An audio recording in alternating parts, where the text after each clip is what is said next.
In this class, I'd like to do an introduction to the Bhagavad Gita itself in light of what we talked about last time, which is the journey of consciousness. So what we shared is we are basically all consciousness. Our original nature is pure, unadulterated truth. Truth, consciousness, presence. These are all words describing the same quality. But initially,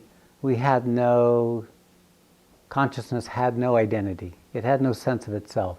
All it was consciousness. Pure, wide open. It only began to experience when it descended out of its original quiescent condition into domains of greater and greater density of matter.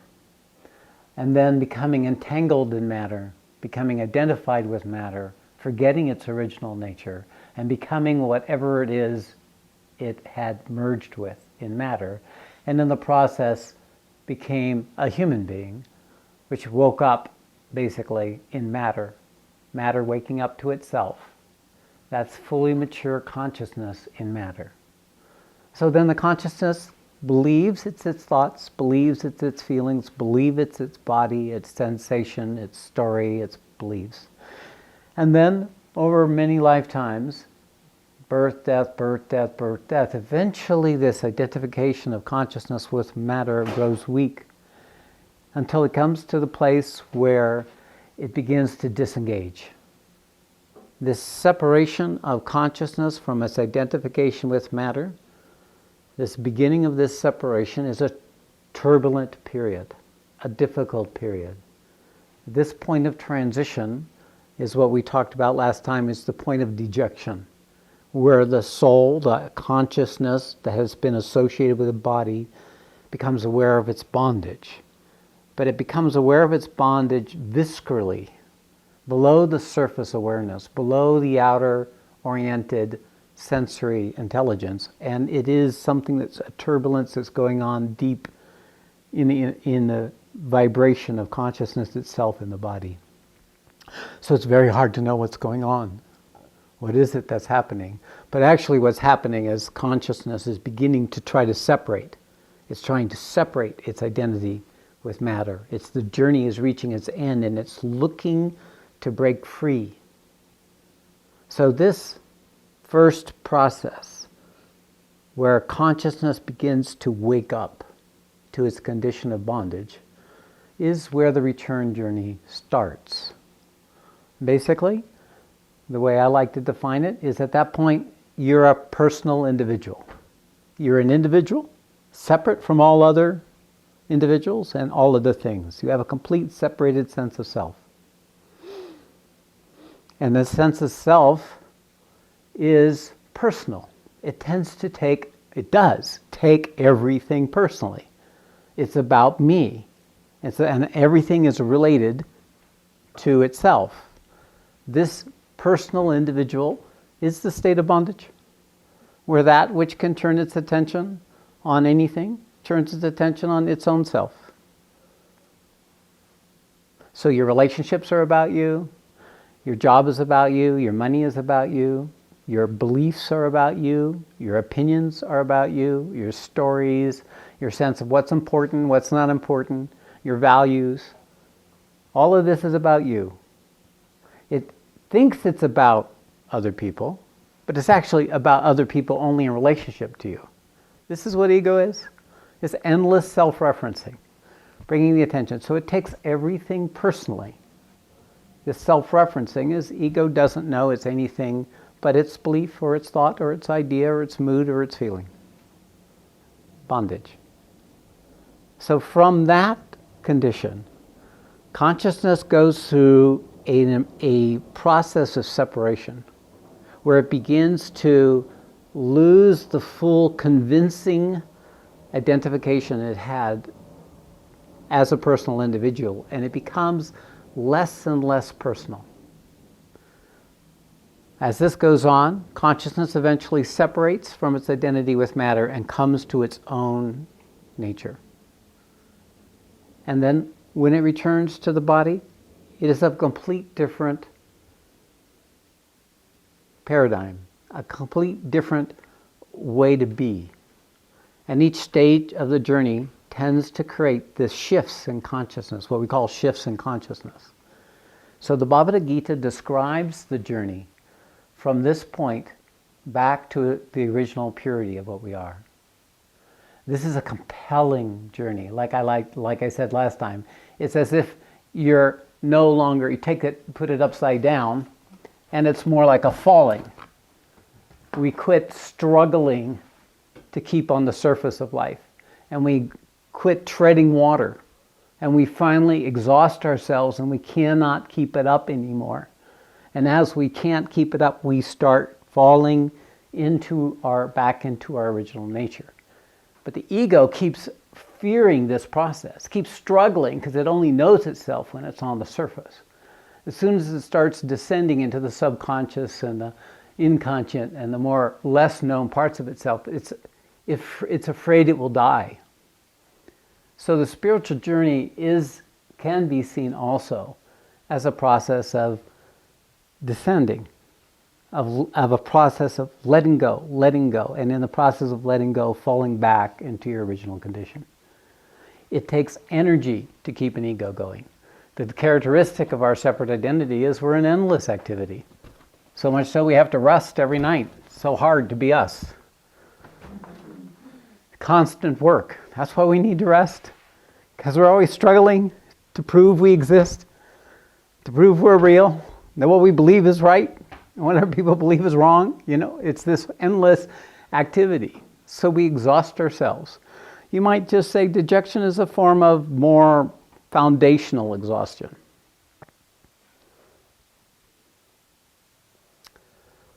So the Bhagavad Gita maps this path, maps this return journey. And this journey has a number of stages that are reflected in the 18 chapters of the Bhagavad Gita. So the Bhagavad Gita basically is divided into 3 major segments. In the first segment, it's the first 6 chapters, deal with the struggle of the individual identity separating itself from its own personal issues. It's moving from an individual personal into an individual impersonal. Stepping out of taking everything personally and stepping back and getting some witnessing. So the first 6 chapters take us to a state of the being or the self. It concludes in the 6th chapter. Each chapter reflects a part of the process. The second part of the Bhagavad Gita is chapters from chapter 6 to chapter 12. This is where we move and begin to experience the more universal domains, the more shared archetypal structures of the consciousness, the formation of consciousness and matter. If you take this upside down and ignore the confusing aspect, you begin to descend into the subconscious, into the domains that are no longer on the surface level, into these worlds where consciousness is not oriented. It's not outer sensory as much, but more internal, inner. And this descent into the subconscious is actually more and more shared by all beings. So we begin to move out of our individual towards the universal. This movement of disidentifying, we become a greater sense that we are a reflection of the whole, a piece of the whole, that our anger, our fear, our need to be right, our anguish, our loves, our hatreds, our vengeances are shared by everyone. And as you descend and you begin to experience this, you begin to get in touch with the fact that everything is not so much mine, but I'm connected to everybody else who's also unconsciously connected to me. And so we begin to move out of our identity as an individual and into a more universal identity. We take things less personally.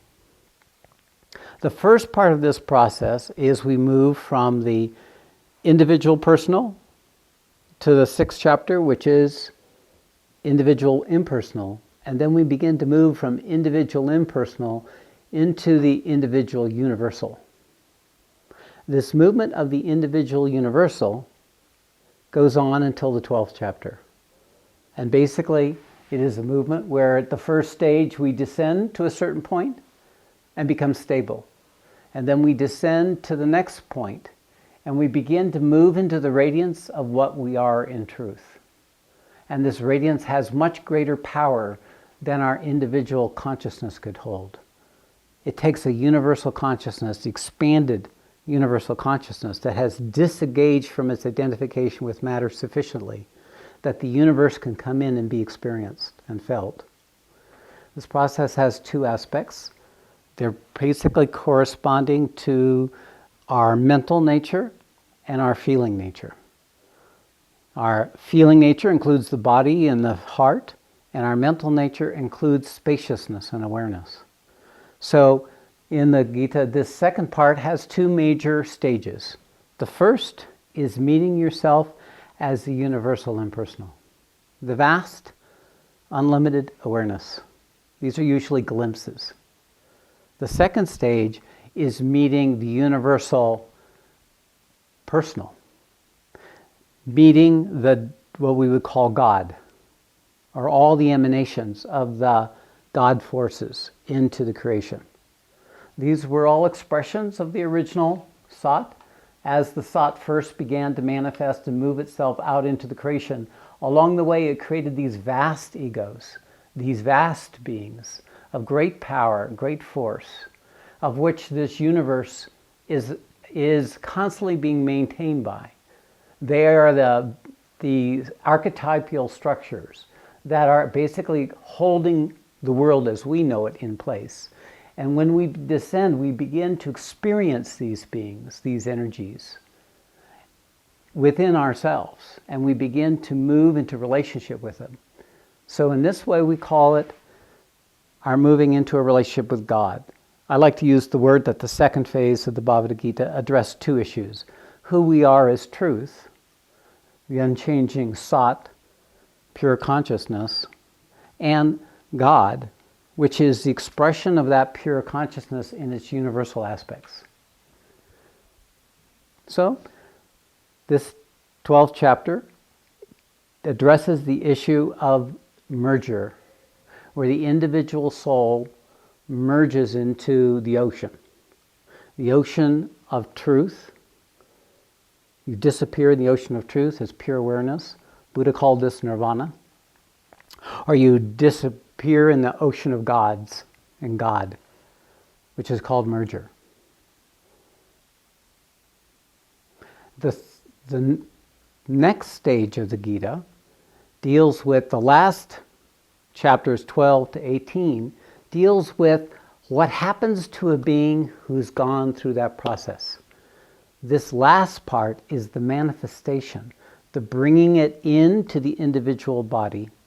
And it's a process of integrating all the experiences and openings that has occurred into the consciousness, and then bring it back into the body, making it integrated, making it real, making it lived. And then what happens is the individual body becomes like a portal into the universal, both truth and God. And through that individual body, the universe can enter into the domain of surface life. It can be transmitted, it can be received, it can be accessed. So this is from chapters 12 to chapter 18. In this last stage, basically, the consciousness, which is merged into its original nature, now returns back to the world. So the symptoms of each of these stages is, first, is this capacity for natural meditation.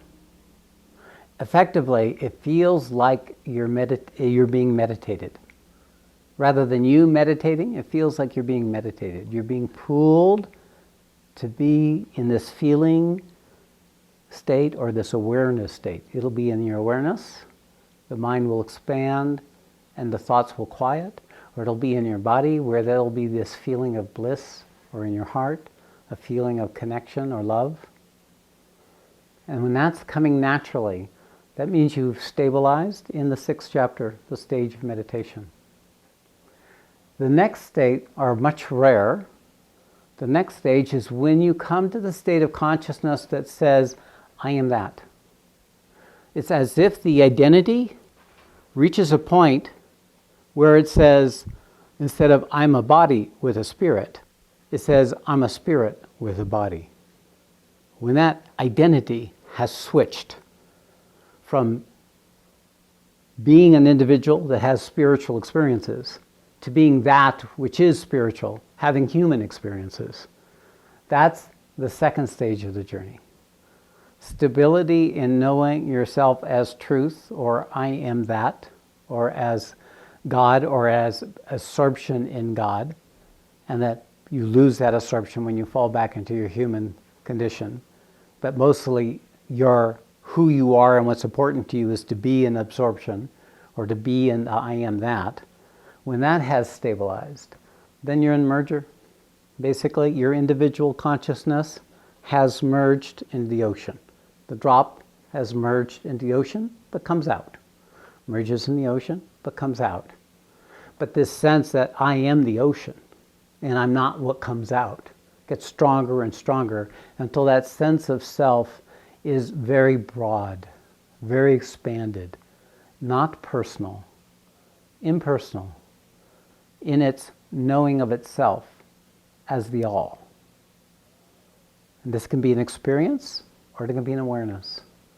You can know it as an experience, extraordinarily powerful experiences in your body, or it can be known as extraordinary clear insight, revelations, recognitions, realizations. So that realization says, I am God, or I am truth. The final stage of the journey is when that consciousness chooses to descend back into the creation and manifest itself. Now, that particular point is reflected in chapter 15 of the Bhagavad Gita, called the Purushottama Yoga. That is where you have become fully conscious of both yourself as an individual and yourself as the universal, both personal and impersonal at the same time.